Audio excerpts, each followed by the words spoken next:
Good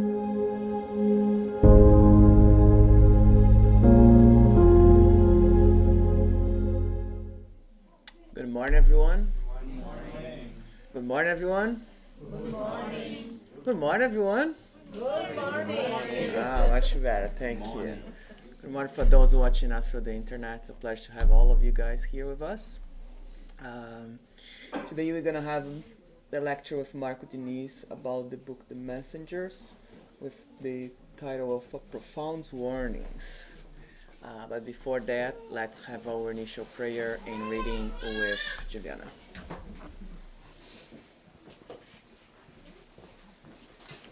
Morning, everyone. I'm going to be reading a message from Happy Life from Divaldo Franco and Joanna De Angelis. Never deceive anyone. Life is a great collector and compensator. Whatever you do to others will return to you. The harvest follows the sowing. He who cheats, deceives, or betrays is only hurting himself. He disrespects himself first and then reaps the effects of his reproachable behavior. Be honest to yourself and in consequence to your neighbor. Let's close our eyes at this moment. Let's connect our hearts and our minds with our Master Jesus. Let's be thankful for this Sunday, for the opportunity to come here at TSS, in this place where we can learn more, we can share our experiences, and we can become a better Christian.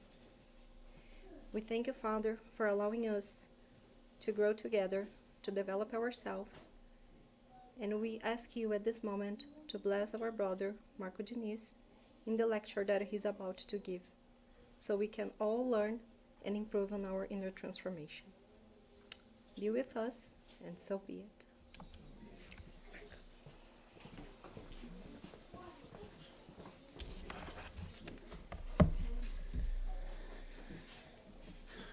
Good morning, everyone. Good morning. Here we go again. Today is my first lecture of the year, and we are very grateful for the opportunity to work one more year. So our lecture today is going to be about the book The Messengers, more specifically about the chapter 6, Profound Warnings, where we're going to tell you needs from all of us, right? Pause for reflection. We should all begin to consider this issue more seriously, very seriously. And that's why we decide to divide this lecture in two parts. The first part, soft and fun, and the second part, not so easy and profound. So, do we have a deal? Yeah. Okay, good. So let's go. For the ones who do not know, The Messengers is the second book of the collection of 13 books of called A Life in the Spiritual World. The collection was dictated by the spirit André Luiz and was psychographed by the mediums Chico Xavier and Valdo Vieira. Nosso Lar was the first one in this series of novels. Nosso Lar literally catalyzed the spiritual movement by waking us, the readers, to the tangibility, so to speak, to the spiritual life.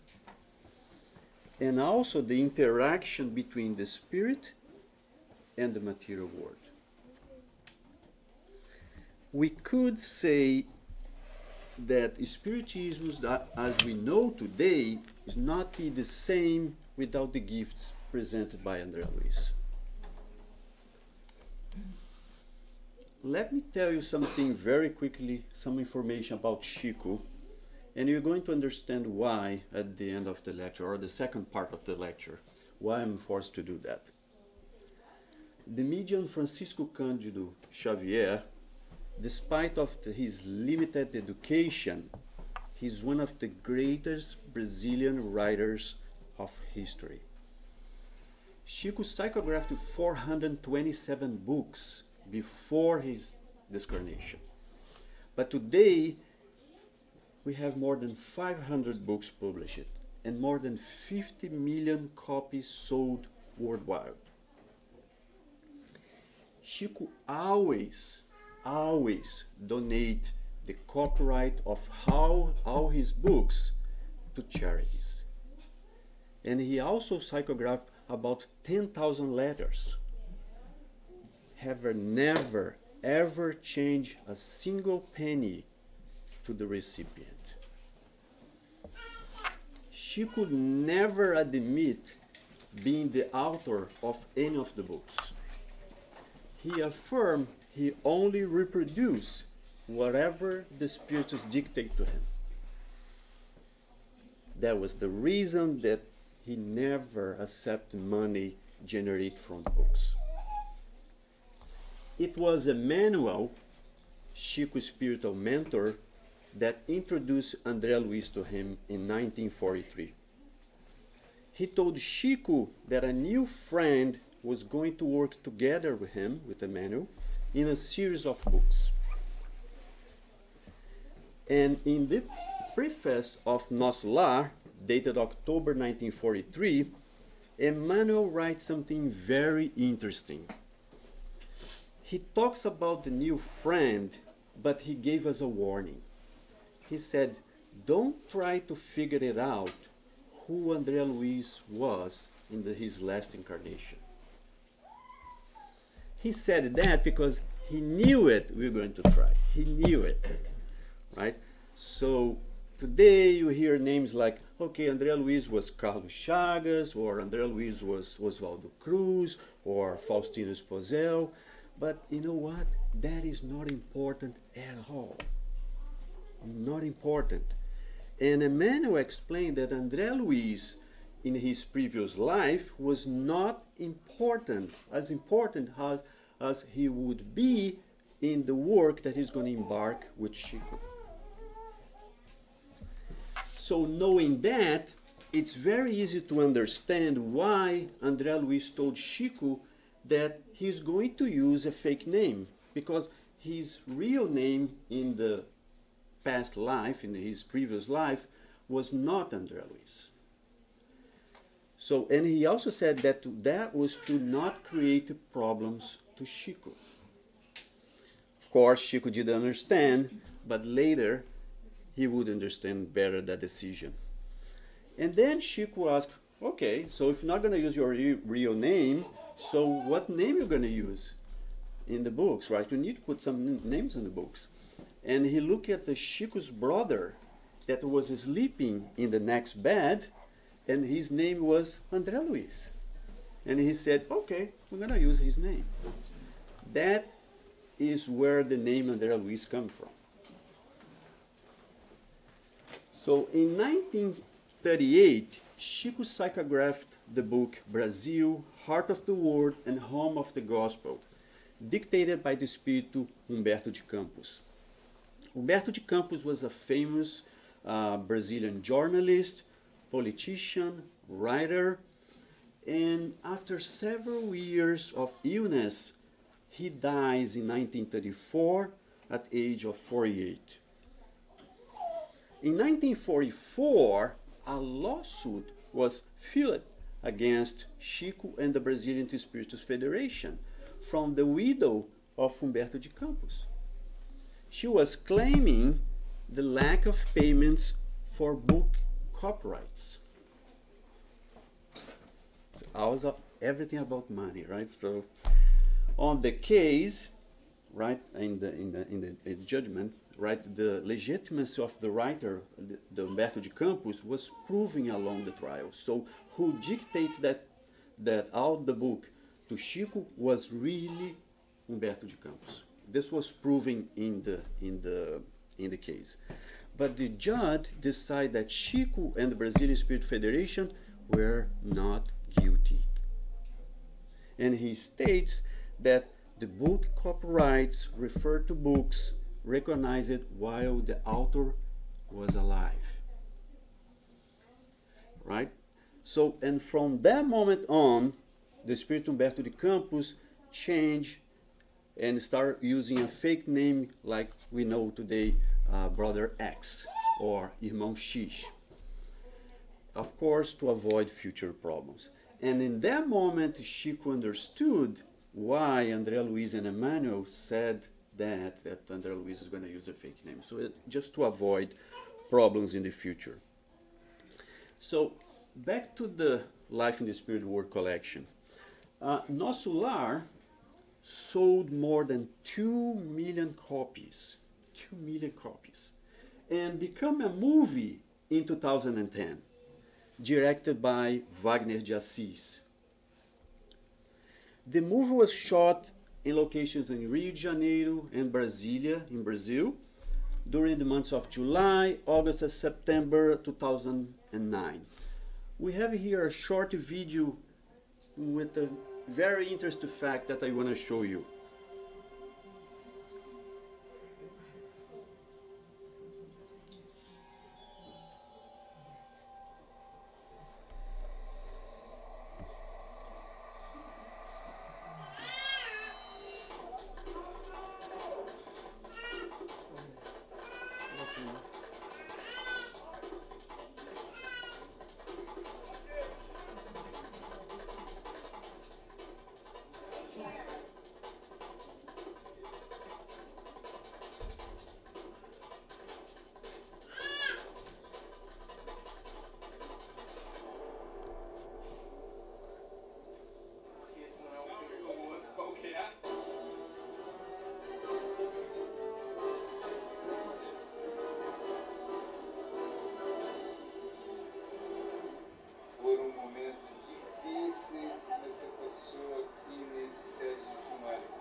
Eles perdem um parâmetro também, como até mentalizar a figura dele.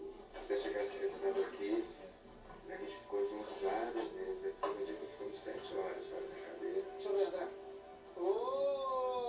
Muito bem! O Renato Prieto está ensaiando há quase 5 meses já, é uma dedicação incrível. O papel que você gosta é muito bom. E eu vi uma coisa aqui muito legal, o amor com que cada um de vocês está fazendo esse trabalho. Eu tentei usar isso como um guia. Muito obrigado a você. Eu curto muito o fato de que os atores estão realmente apaixonados. É muito bom ver quando a pessoa curte o que está fazendo, né?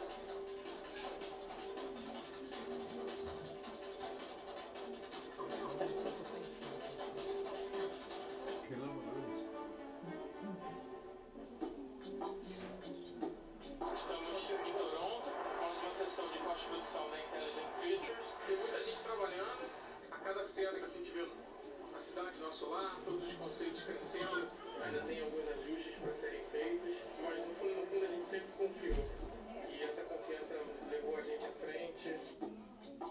I am taking this matte painting and putting it behind him.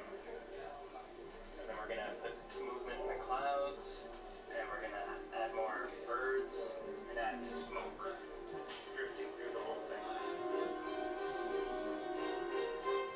A história de Nosso Lar é uma jornada de superação, uma jornada de amor, é aprender a amar ao próximo como a si mesmo. Em setembro é hora de se apaixonar por essa história, é hora de vivenciar, aprender e curtir junto com o Dr. André Luiz. A gente espera vocês lá.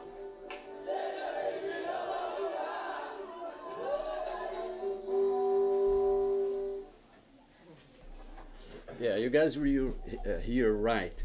It took 9 months of post-production here in Toronto, right? Wow. I think that a company doesn't exist anymore, but yeah, at least I was Googling about that thing and I couldn't find. I think they closed their office here in Toronto, but was because of the movie. No, I don't think it was because of that. I think when that time that when they were working the movie, the industry was requesting that, and we didn't have enough companies doing that in the year, and at least forced Wagner come to here in Toronto to do the post-production. But anyway, the movie was released in September 2010 in Brazil and have more than 4 million viewers on the theaters. In 2017, Wagner de Assis released A Menina Índigo, Indigo Child. A new generation have been called Indigo, and they are represented by Sophia, a 7-year-old child with the special abilities. She presents new behaviors, questions about normality with a spiritualized look of all things, right? My wife and I watched that movie a few weeks ago, and we definitely recommend. Right? It's available on YouTube right now in high definition, completely free. Right? If you just Google it, like Menina Índigo, you can watch that. Wagner de Assis also is one of the writers of Espelho da Vida, or Mirror of Life.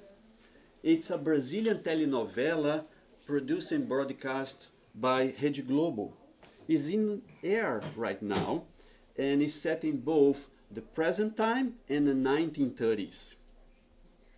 Espelho da Vida tells the story of Cris Valencia, an actress that accompanies her fiancé, Alain, to a small city in Minas Gerais, Brazil, to make a film based on Julia Castello. Julia Castello was a woman that was mysteriously murdered in the 30s. And Chris discovered she is the reincarnation of Julia Castello. And she will try to unravel the enigma that happened in her past life. If you have access to TV Globo International, or at least Global Play, you can watch that thing. If you have access to TV Globo International, you're going to get that the soap opera is in the middle, the telenovela is in the middle right now, right? But if you have a Global Play, you can watch scenes from the first episode. It's really, really good. My wife and I, we watch it every single day, and we like it. So, also Wagner de Assis is the director of Kardec. The film is inspired by Allan Kardec biography, and it will be released on May 16, this year, May 16, right? Leonardo Medeiros was chosen to leave the codifier, right? Allan Kardec. And according to the Brazilian Spirit Federation website, the actor revealed that he is the grandnephew of Eurípides Barçanufo. What a coincidence. So Eurípides Barçanufo is was an educator, journalist, and one of the big figures of the Spirit doctrine. But before May 16, my wife and I were waiting for this documentary here. Quando Lembro de Chico, or When I Remember Chico. This documentary is from Posat Filmes, and it was released in Brazil in the theaters in November 2018. But since we didn't have a chance to go to Brazil to watch that, we are waiting for the YouTube international release date that will be in April 2nd. Right? So it's going to be completely free, available for us to watch here. And the director, Giuliano Posati, is the same director of Data Limite, segundo Chico Xavier. Deadline according to Chico Xavier. The documentary was translated to 7 languages and was watched by millions of people. This documentary did not reach 202 countries by chance or by luck. It's really, really good and really, really well made. And I hope that you know, but the deadline is July 20, this year, right? A little bit more, 5 months from now. If you do not know what I'm talking about, or if you did not watch the documentary, you can watch right now in the YouTube channel of Posat Filmes is completely free. And again, the new one, Quando Lembro de Chico, will be available on the same channel, April 2nd, right? So put in your calendar, I think it's worth to do that. So back to Wagner de Assis, he has other film projects that are underway. And one of them is a film or a movie to tell the story of the Spirit Emmanuel through the centuries. It's already in financing phase and it will be filmed with a partnership with Universal Studios. Right? The film, Wagner just said, the film is a first step of a big project that involves a series on the books 2,000 years ago, 50 years later, and Hail Christ. It'll be really good. I'm excited about that. But unfortunately, that is all I know, right? Wagner Assis in his Facebook page said that stay tuned, more information to come. Another Wagner project is a move, The Messengers. See, it will be a sequel of Nosso Lar. That's why they're gonna use the name Nosso Lar to attract attention, right? So it's gonna be Nosso Lar 2, The Messenger. And it was mentioned in Brazil, the website of Brazilian Spirit Federation years ago, that but now it's confirmed, and the works will probably start on the second half of 2019, right? And looks like it will be based also in the book Workers of Life Eternal. If everything works out, the Emmanuel movies or the series, it must happen after the realization of Nosso Lar 2, The Messengers. And now the soft part, it's gone, right? So now we're gonna go to the book and we're gonna now start like more serious talk. So our theme today, The Messenger. So this book consists in a partial report of 1 week of work, just 1 week of work of André Luiz. Just 1 week, the whole book. And the book starts with André Luiz renewed by knowledge of the spiritual life. After overcoming the family ties on earth, he now is open to new experiences, right? He began to visit his family again on earth, but no longer as a master of the house, but now as a worker who loved his job and in the workshop to which life has assigned to him. He no longer saw his wife as a companion, but a sister who he should help as much he can, right? He also consider her second husband. Remember, he has a problem when he figured it out that he discovered that his wife was married again. So he consider her second husband as an intruder, but rather as a brother who need help. He no longer considered his children, as his property anymore, but as very dear companions which he should support spiritually. So there is nothing left to do but seek out other interests. So Narcisa, the nurse that we saw in the short movie like a few minutes ago, right, encouraged him to undertake new course of service. Then André Luiz told Tobias that also we saw that in the short movie about his new intentions. And Tobias, having a large number of friends in the Minister of Communication, he tells André that it won't be hard to find a place to him there. So, don't know if you remember in Nosso Lar, André Luiz, Tobias, and Narcisa, they work together in the chambers of rectification. Remember? So those chambers are very close to umbral, and they are a temporary stage in the recovery of the spiritus after discarnation.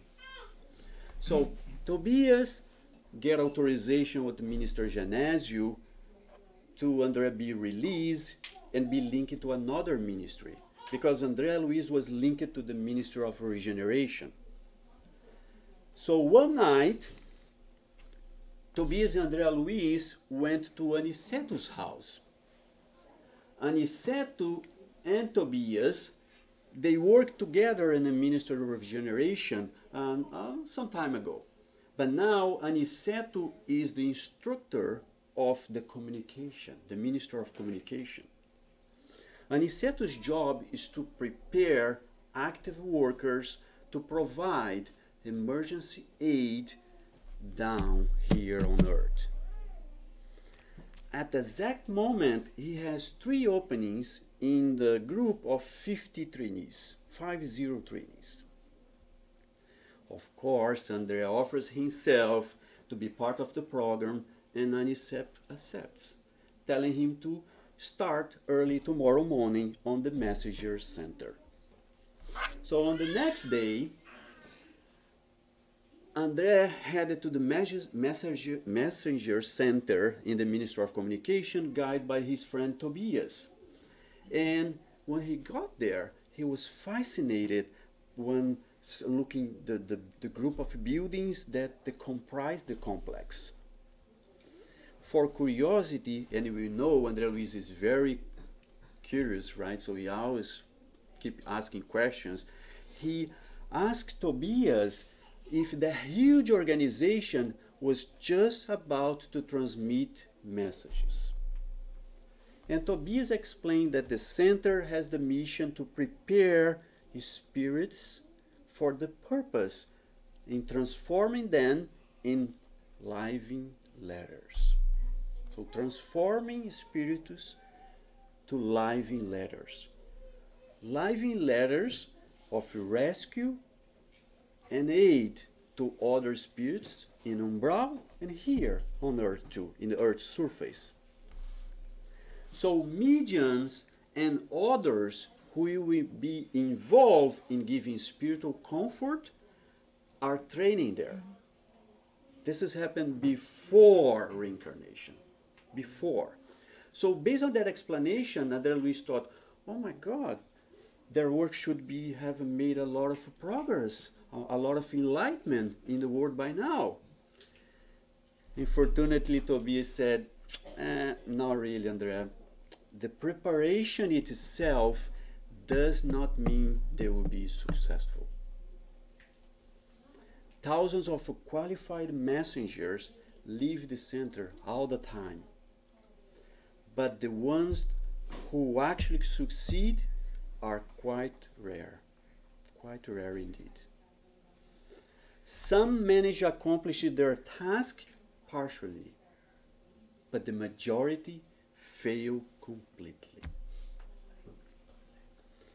When these messengers forget their mission, the messengers forget their missionary spirit and their dedication to fellow beings, they usually become worthless instruments. So there are mediums and mediumships, just that there are plows and farmers. A plow may be excellent, but if the farmer lacks the desire to use it, then all the plow will inevitably produce is rust. The same applies to psychic faculties and great knowledge. Mediums have been invested with a very powerful mediumistic ability, but if they cannot see beyond their own interests, they will completely fail in their missions, in their assigned tasks. We all are mediums at some degree. We all feel the influence of the spirits.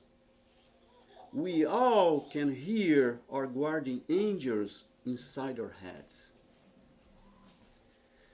Mediums have that special aptitude for this or that phenomenon. Like, for example, seeing spiritists, writing letters, the psychographic ability. In that case, the majority of us are not a medium. Kardec clearly defined that mediumship is organic. So it necessarily depends on the physical structure of the medium. It depends on the structure of the medium, regardless faith or religious belief. I'm going to translate that for you. It depends on your organism. You're born it or not. It's not something you can develop from zero, from the scratch. You need to be born it. Okay? The codification does not directly mention it, but André Luiz, on several books of the Life in the Spirit World collection, defined the role of the pineal gland, formerly called epiphysis, as the connector of the spiritual world. This is small gland right here. We don't know for sure, but that's what André Luiz told us. Right? And I'm going to go talk about that subject because this is a seminar. Right? So let's go back to the messengers. So after André Luiz and Tobias entering the center, they found Aniceto in the teacher's department. And Tobias explained that he has other stuff to do, he was in a hurry, and he left, leaving André Luiz with Aniceto. A few minutes later, Aniceto introduced André Luiz to Vicente, that he's been his only medical trainee until that moment. Aniceto believed that André Luiz and Vicente will be feel easy to each other, because both were doctors. So Aniceto left both exchanging ideas about the surprise they had encountered when they arrived to Nosso Lar. And of course, knowing to each other. Okay? So first, André Luiz told his story to Vicente. Vicente listened in silence, and when André finished, he said, André, you must be thinking that you are unfortunate and misunderstood, but you should realize in fact that you are extremely fortunate. And Vicente continues, your wife will respect you until your last day. And after that, a second marriage is completely natural. In my case, however, this is Vicente saying, right? The things were much, much worse. Now it's Vicente's turn to tell his story.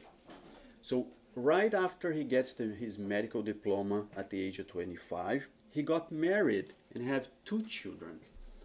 He devoted himself to medical research on the laboratory, and his wife was his primary and most capable co-worker.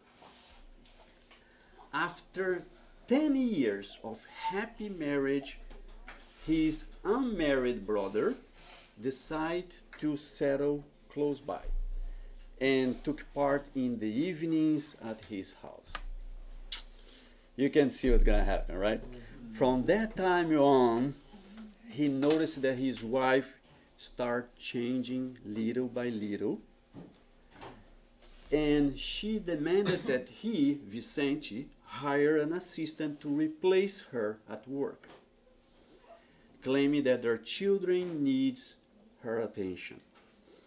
So the relationship between them went to downhill until Vicente died in a very serious condition very quickly. He passed some time in an umbral, and then after recovering in Nosso Lar, he discovered that his wife and his brother were married. And André Luiz said, oh my God, our stories are almost identical. And Vicente said, no, not really, Andrea. And he explained why. He was a victim of a crime. So his wife and his brother had fallen in love, and to escape the scandal of his wife leaving him to live with her brother-in-law, they come up with this plan to get rid of him. So knowing that Vicente and her worked in the laboratory together, Vicente's brother suggests or convinces her to infect him with a deadly virus while he was sleeping. André, shocked, asked how they are now, and Vicente replies saying that they are apparently living together quite happily. And they are dedicated materialists and are enjoying their money and their social position on earth. So very disturbed, André Luis said, but how about justice? And Vicente calmly explained, André, everything comes in its time. The good as well as the bad. First the seed, then the fruit. Divine justice. It's not human justice, divine justice. So later on, André Vicente met Aniceto again, and they went to watch a lecture, like this one here, presented by Telésforo. Telésforo is a farm worker of the Minister of Communication, and the lecture was addressed to all trainees. I want you to pay attention, or stop for a minute and pay attention for one thing. Look how interesting this is. Right now, in the spiritual world, there is a spiritist working, planning, and preparing our process to give us conditions to receive newborns. Newborns prepare to perform specific tasks. These newborns are not incarnated by chance or by luck or by accident. It's all part of a big plan. So the kids we're seeing today, like us, have come with a mission. And probably they were prepared before to reincarnate for that. So that lecture was to prepare and motivate the trainees for their future efforts when they reincarnate. And the audience was constituted of spirits who failed to complete their previous missions, and others like André and Vicente who wished to take part in the task involving the Minister of Communication responsibility. So Telésforo start explaining the need for representation from the Nosso Lar colony in the work to be done here on Earth. And the mission is to help those who are facing the planet's change, to help us. So the fundamental change in life on Earth found most of the people completely distracted. Distracted from the eternal realities. And against that mission are actions of ignorance and perversity. A lot of people nowadays are distracted, or they're sleeping of the real meaning of our temporary passage on the material life. They're sleeping. So we can see today there is a lot of material progress, but at the same time we have homicides, suicides, depression, the thirst for degrading experimentation, sexual excitement. So unknown disease and insanity are invading our homes. Telésforo said that in no country is there enough spiritual preparation to face the new challenges. So it doesn't matter if you're in Canada, you're not in Brazil, and we're not prepared. So the man will increase the control of the exterior landscape on the planet, but they will need help to know themselves. And to do that, he, Telesforo, and the Minister of Communication need faithful workers.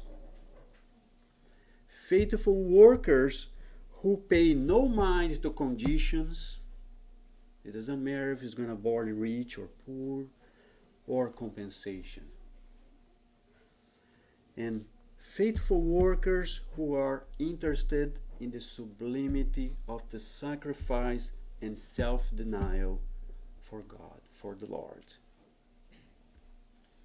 He also said, let those do not wish to serve look for other kind of works. But here, he's saying, right, and the message center, more than just workers, we need servants. Servants who have a willing desire to help others. Let us forget the mistakes of the past.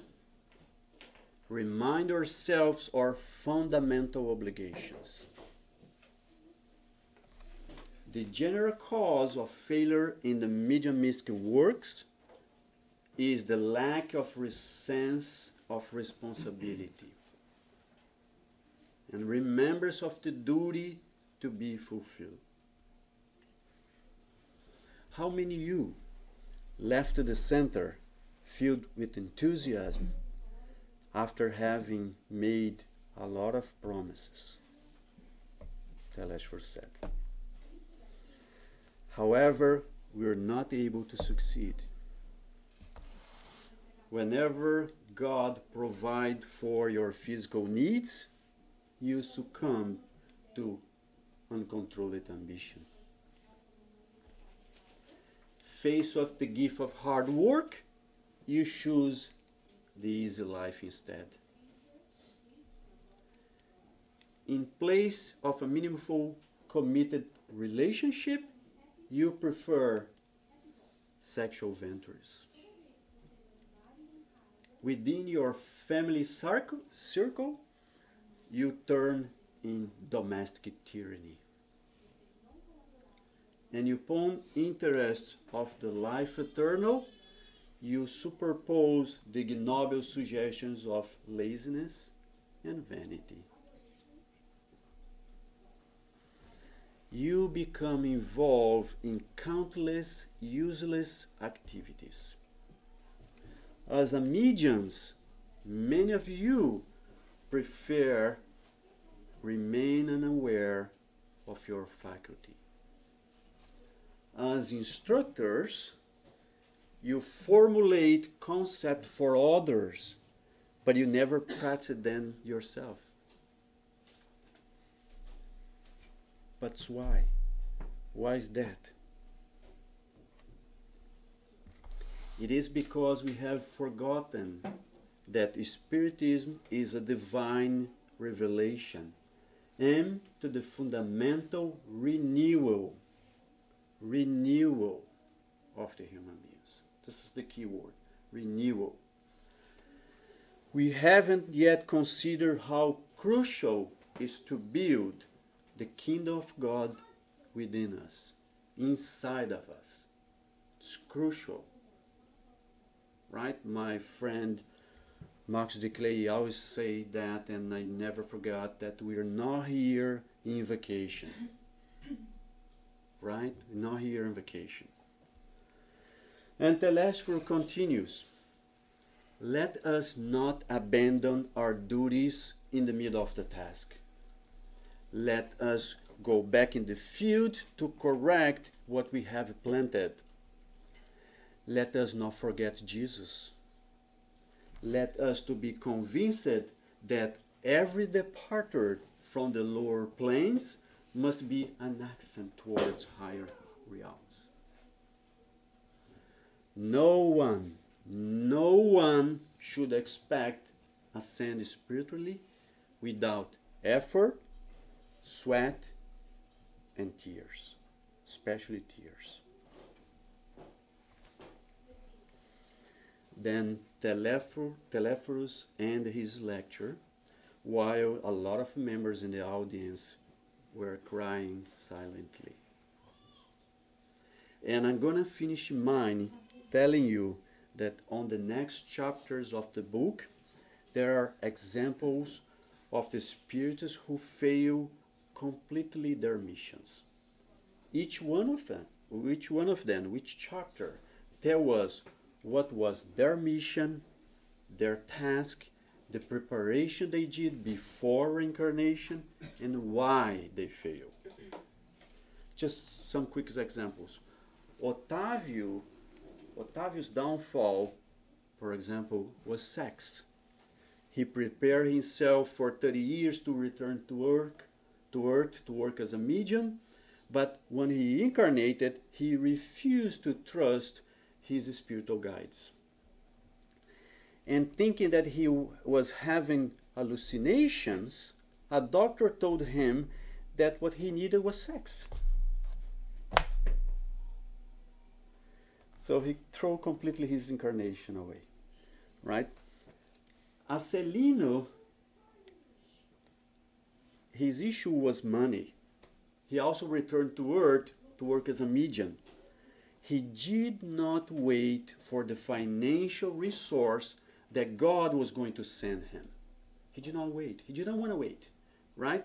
So what he did, he decided to charge for his mediumistic work, just to find that his work was the same as any other work. Mariana, issue was family. She kept hearing something in her mind, like a loud voice trying to make itself heard and compelling her, pushing her to do what she was supposed to do. But her husband never accepted her inclinations, and he was always against her. And it got to the point that he turned her own daughters against her. Ernestina, issue was fear, and many others like Joel, Belarmino, and Monteiro. They all fail. And they are there in the messenger center to try again, right? To be prepared again one more time. So I strongly recommend that you read the book if you did not. If you did, then read it again. All the stories are full of details, right? And they can help us to not make the same mistakes, or at least wake up. It's going to be a wake-up call. Okay?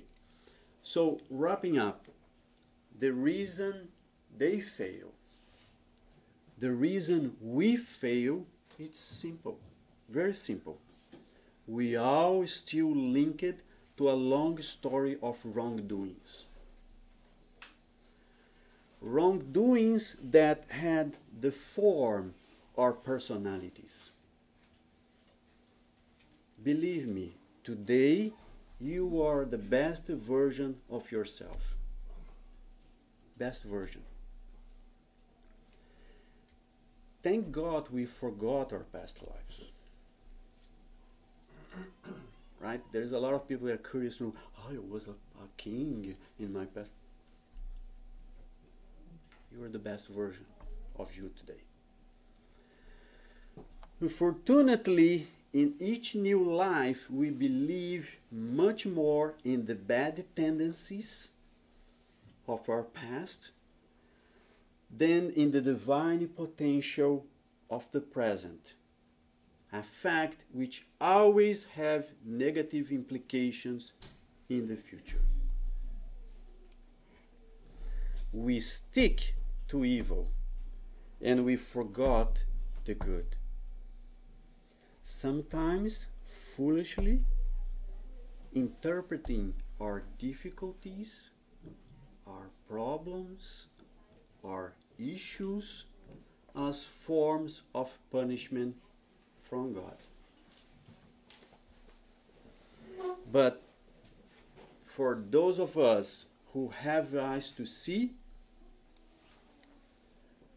every obstacle offers a truly precious opportunity of growth. Thank you so much for your attention.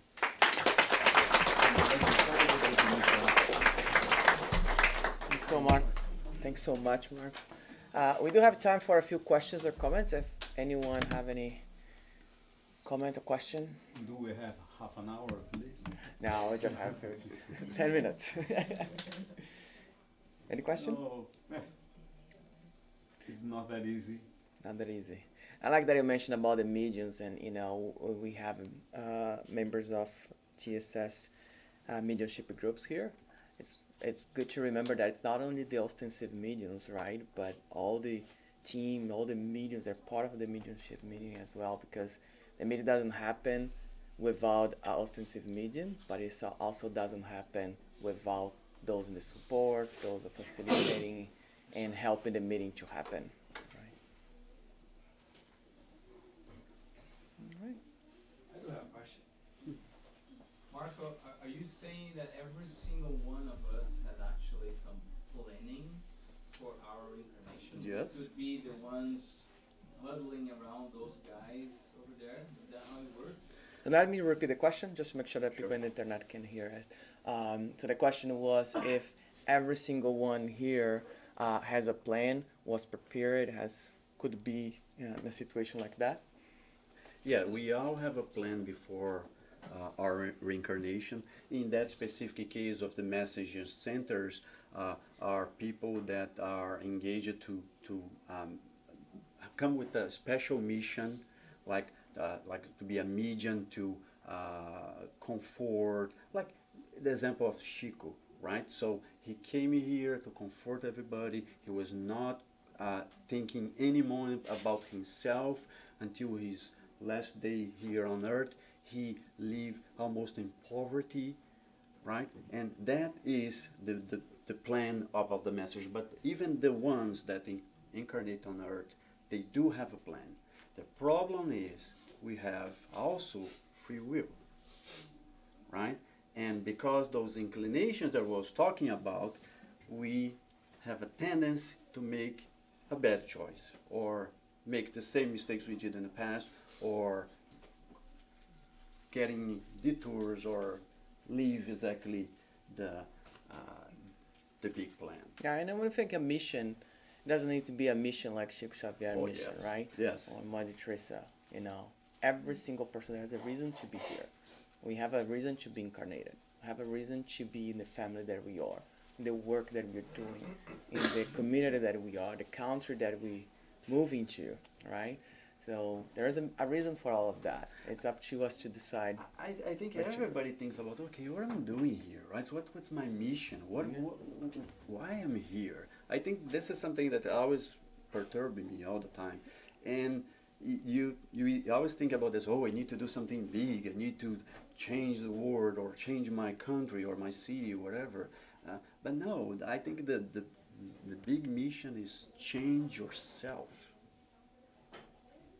Right? It's like I said, the crucial part is create the kingdom of the God inside of you. Right now in Brazil, we are thinking, we need to change the entire country. But no, every single person need to change yourself, and then we're going to have the country that we want. Right? It's not the country that's going to change and everybody's going to be happy on there. It's every single one that need to change. And that, I think, is the big mission we have, Exactly. right? So, to change yourself, the inner transformation. Yeah, have a question? I have a question. I'm a new one guy here. Congratulations. Excellent presentation. My question is, if you don't know about your failure in your past, how you can change, you need this kind of feedback. My question now is, how spiritists or mentors understand reincarnational memory? It's allowed to access the past memories from past incarnation, or it's not allowed, it's against whatever. Very quickly, repeating the question. The question basically is about if we are allowed to remember previous incarnations, right? And to do the right thing. Yeah, to improve ourselves would be good to know. So, are we allowed to know how that would work? We are. In the book, there is an example about Joel. That's the one I was looking for, right? Joel, he has his organism prepared that he, at some point in his life, he remember everything of his past life, right? And then, but the idea was for him to remember everything was to help others and everything. But you know what he did about that thing? He got that knowledge and he said, okay, well, what happened with my the people that share that past life with me? And he started researching and travel around the world trying to figure that out, what happened with every single one that shared with him his past life. So sometimes when we got this knowledge here, even the Joel that was prepared, he prepared himself in the messaging center. When he incarnated here on earth, then we have that veil that covers everything. He gets side-roaded. And yeah, and I think also, it's very few people that would have access to that information. Yeah. But the key thing is, look to yourself today. Look to what are you doing today. It's not that different from your previous incarnation. We don't change that drastically from one incarnation to the other, right? So if we can realize what we're doing wrong today and fix those things, that's good enough. That has a lot of what we have done. Those people that we are in contact with, that is hard people for us to deal with, probably something that we have to learn, something that we need to fix to that. And that's person. exactly So what happened with Andrea Luiz. Remember, as soon as Andrea Luiz died, a lot of people nowadays think, okay, I'm become a saint, or everything that I did wrong is going to be erased, or whatever, right? No. And after 1 second later, when he died, he was just the same person. Yeah. Nothing changed. Instead of keep trying to remember what happened in previous life, just look to what you're doing today. What do you need to do different going forward? Have a question? I think we don't know, because this is a control del operation, right? You restart, but you have a manual. A manual says how you should behave. Yeah. Forget what you have done wrong. Your computer crashed. You put Control del, start again.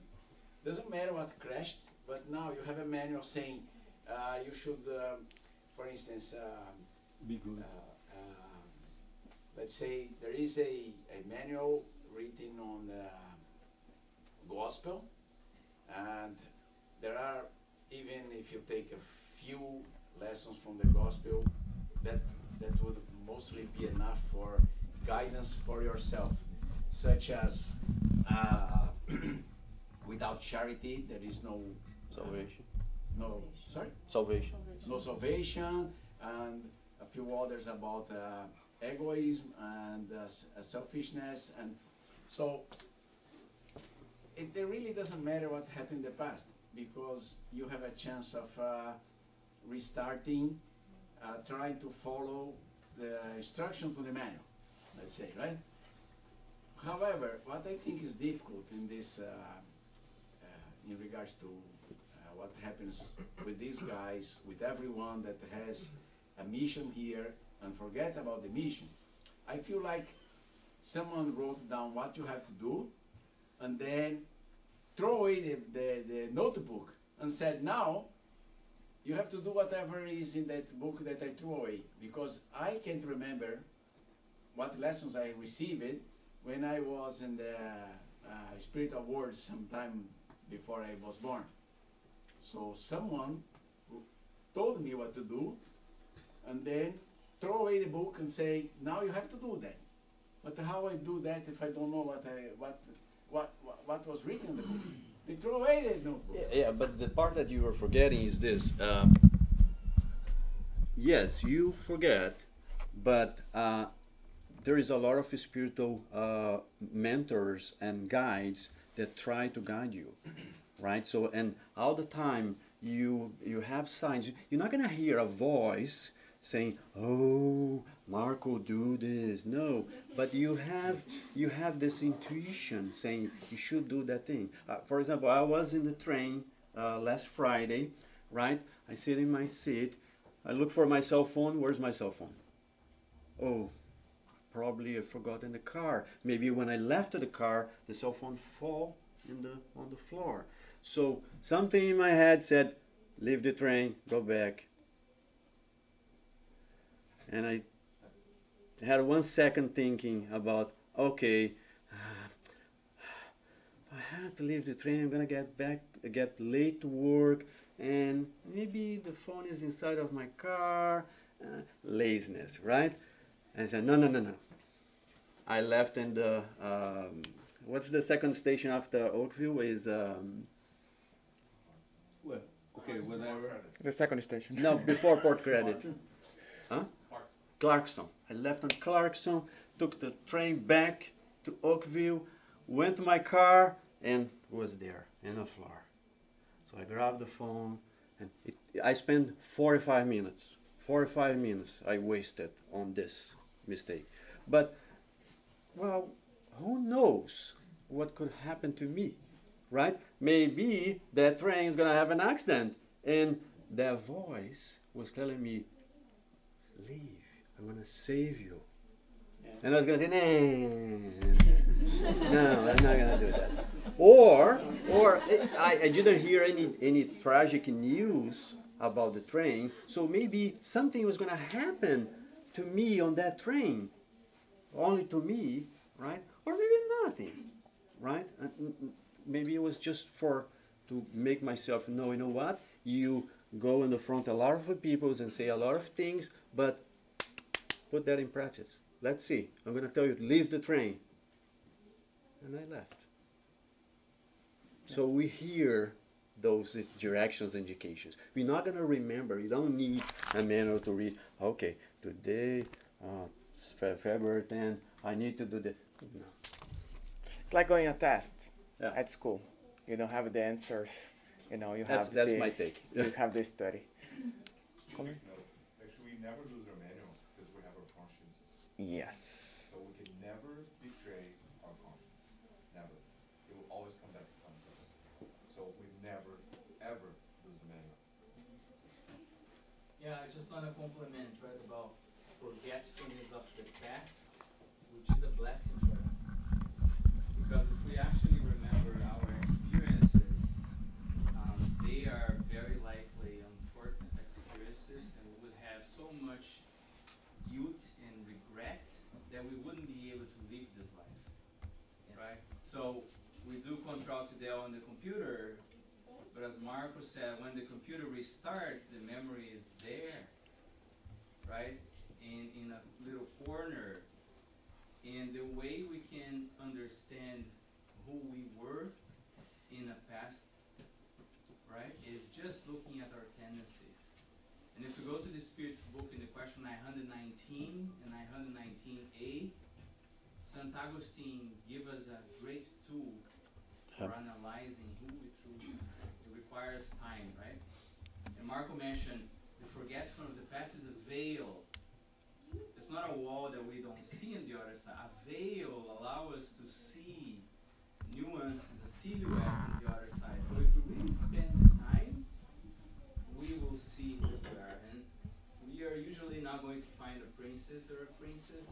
We are going to find someone imperfect that requires work, right? And that's why, you know, the Messenger Center, I feel we were all there, preparing to reincarnate and to be here and to hear this today and continue to work, right? Just want to make that comment. Thank you, Marcos. So Just the last one. Now we have lunch, so people can stay and join us to lunch. and then we can continue talking about it. So we just to be careful about the time. We do gonna say goodbye to the people watching us through the internet and get prepared to the passes. Thank you, everyone.